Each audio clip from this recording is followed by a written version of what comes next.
A jama'a assalamu alaikum, barkanmu da warhaka, ko barkanmu da sake saduwa da ku a cikin shirin namu na kan Tudu TV. Kada dai ku manta ku danna subscribe kana kuma ku latsa ƙararrawa a ci gaba da bankaɗo muku labarai da muke a shafukan Instagram da sauransu da kuma shafukan sada zumunta inda muke hango muku manyan jaruman masana'antar Kannywood. Ai ma mun anta shafin Instagram na sharan jarumin nan wato Adam A Zango inda muka hangi wallafa hoton shi da wani abokinsa, wanda hoto ne wanda jarumin ya kasance na wallafa hoton shi da manyan abokan shi da kuma abokan aikin shi na cikin masana'antar Kannywood, musamman maza da matansu da kuma waɗanda suke mutunci a masana'antar ta Kannywood, wanda aka yi tabbatar da jarumin ya dawo da abota da dukkanin jaruman Kannywood baki ɗayansu da kuma abokan shi na gari baki ɗaya, wanda kuma a cikin satin muka samu labari kan yadda masana'antar Kannywood da kuma hukumar tace fina-finai suka dinga bayyana bayanai kan jarumi Adam A Zango, batun cewar har ma Alasan Kwallo shugaban jarumai na masana'antar Kano yake cewa jarumin ba dan Kannywood bane ba. Haka zalika shi ma mai girma Ismail na Abba Afa Kala wallafa cewar jarumi Adam A Zango bai gama cika sharɗan zama cikakken dan masana'antar Kannywood ba, domin kuwa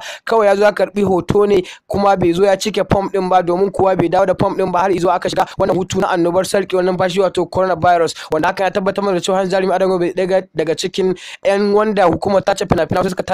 suka tantance a matsayin manyan jaruman masana'antar Kannywood ba. Hakan yasa shugaban Guild of Actors na Kannywood yake cewa jarumin ba dan Kannywood bane a halin yanzu. Ku danna subscribe kana kuma ku latsa ƙararrawa kan Tudu TV Hausa ta kuce.